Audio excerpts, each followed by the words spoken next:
क्या आपने कभी सोचा है कि अगर आज रात आपकी आखिरी रात हो तो कल सुबह आपकी आत्मा कहाँ होगी? क्या मृत्यु के बाद सब कुछ खत्म हो जाता है या फिर शुरू होती है एक ऐसी यात्रा जिसके बारे में जानकर आपके रोंगटे खड़े हो जाएंगे? गरुड़ पुराण के अनुसार मृत्यु के बाद आत्मा को 13 दिनों तक क्या सहना पड़ता है, यमदूत कैसे आते हैं, स्वर्ग और नरक का रास्ता कैसे होता है और आखिर क्यों कहा जाता है कि मृत्यु अंत नहीं बल्कि एक नई शुरुआत है। आज इस वीडियो में हम जानेंगे गरुड़ पुराण का वो रहस्य जिसे सुनकर शायद आप अपनी जिंदगी को देखने का नजरिया बदल दे। वीडियो को अंत तक जरूर देखिएगा क्योंकि आखिरी रहस्य 99% लोग बिल्कुल नहीं जानते हैं। मृत्यु के क्षण क्या होता है? गरुड़ पुराण के अनुसार जब किसी व्यक्ति का अंतिम समय आता है तब उसकी आत्मा धीरे धीरे शरीर से अलग होने लगती है। उस समय व्यक्ति के सामने उसकी पूरी जिंदगी एक चित्र की तरह गुजरती है। उसके अच्छे और बुरे कर्म उसके सामने आते हैं। यदि व्यक्ति ने जीवन में अच्छे कर्म किए हैं तो उसका मन शांत रहता है, लेकिन जिसने पाप किए हों उसे भय और बेचैनी महसूस होती है। कहा जाता है कि मृत्यु के कुछ क्षण पहले यमदूत दिखाई देने लगते हैं। यमदूत आत्मा को शरीर से अलग करके उसकी अगली यात्रा पर ले जाते हैं। अब हम जानेंगे मृत्यु के बाद पहले 13 दिन। गरुड़ पुराण में बताया गया है कि मृत्यु के बाद आत्मा तुरंत स्वर्ग या नरक नहीं जाती। पहले 13 दिनों तक आत्मा अपने घर और परिवार के आसपास रहती है। वह अपने प्रियजनों को देख सकती है लेकिन उनसे बात नहीं कर सकती। इस दौरान किए गए पिंडदान और तर्पण आत्मा को शक्ति प्रदान करते हैं। यही कारण है कि हिंदू धर्म में 13 दिनों तक विशेष कर्मकांड किए जाते हैं।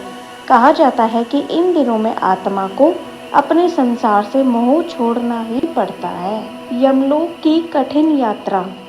13 दिनों के बाद आत्मा यमलोक की ओर यात्रा शुरू करती है। गरुड़ पुराण के अनुसार यह यात्रा अत्यंत कठिन होती है। रास्ते में तपती हुई धरती, कांटों के जंगल और भयानक नदियां आती हैं। जिस व्यक्ति ने अच्छे कर्म किए हों उसकी यह यात्रा अपेक्षाकृत आसान होती है, लेकिन पापी आत्माओं को इस मार्ग में अनेक कष्ट सहने पड़ते हैं।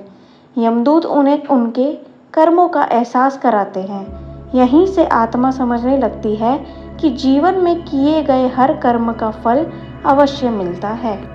यमराज का न्याय। जब आत्मा यमलोक पहुंचती है तब उसका सामना यमराज से होता है।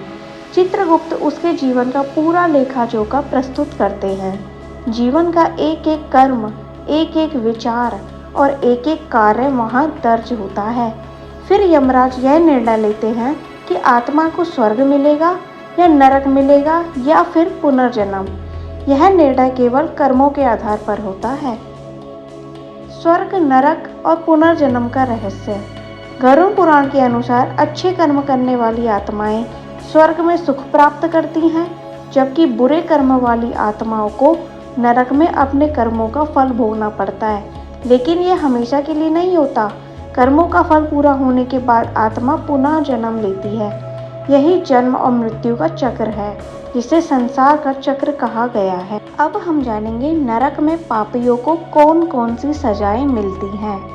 गरुड़ पुराण के अनुसार अलग अलग पापों के लिए अलग अलग दंड बताए गए हैं। पहला, झूठ बोलने वालों की सज़ा। जो लोग दूसरे को धोखा देते हैं और झूठ बोलते हैं उन्हें भयंकर यातनाएं सहनी पड़ती हैं। कहा जाता है कि उन्हें तपते हुए लोहे और अग्नि के कष्ट झेलने पड़ते हैं। दूसरा, माता पिता का अपमान करने वालों की सज़ा। जो अपने माता पिता का सम्मान नहीं करते उन्हें यमलोक में अत्यंत दुखदायी दंड मिलता है। तीसरा, निर्दोष जीवों को कष्ट देने वालों की सज़ा। जो बिना कारण पशुओं या मनुष्य को पीड़ा देते हैं उन्हें भी वैसी ही पीड़ा का अनुभव कराया जाता है। चौथा, चोरी और बेईमानी करने वालों की सज़ा। ऐसे लोगों को अंधकार में और कष्टदायक स्थानों में रखा जाता है जहां उन्हें अपने कर्मों का फल भोगना पड़ता है।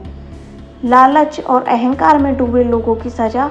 गरुड़ पुराण के अनुसार अहंकार मनुष्य के पतन का कारण बनता है। ऐसे लोगों को अपने कर्मों के अनुसार कष्ट सहने पड़ते हैं। तो चलिए, ये तो रहे नरक में भोगने वाले। अब हम जानेंगे स्वर्ग में जाने वाले लोगों को क्या क्या सुख मिलता है। अब बात करते हैं उन आत्माओं को जिन्होंने जीवन में पुण्य कर्म किए। स्वर्ग में दुख, रोग, भय और चिंता नहीं होती। वहाँ आत्मा दिव्य आनंद का अनुभव करती है। गरुड़ पुराण में स्वर्ग को अत्यंत सुंदर बताया गया है, जहाँ दिव्य उद्यान, सुगंधित पुष्प और मनोहर दृश्य होते हैं। कहा जाता है कि स्वर्ग में पुण्य आत्माओं की उचित इच्छाएं सहज ही पूर्ण हो जाती हैं। पुण्य आत्माओं को देवताओं और दिव्य शक्तियों के समीप रहने का भी अवसर मिलता है। स्वर्ग में ना तो भूख है, ना प्यास, ना वृद्धावस्था है और ना ही सांसारिक दुखों का अनुभव होता है। दोस्तों, गरुड़ पुराण हमें डराने के लिए नहीं, बल्कि सही रास्ता दिखाने के लिए लिखा गया था।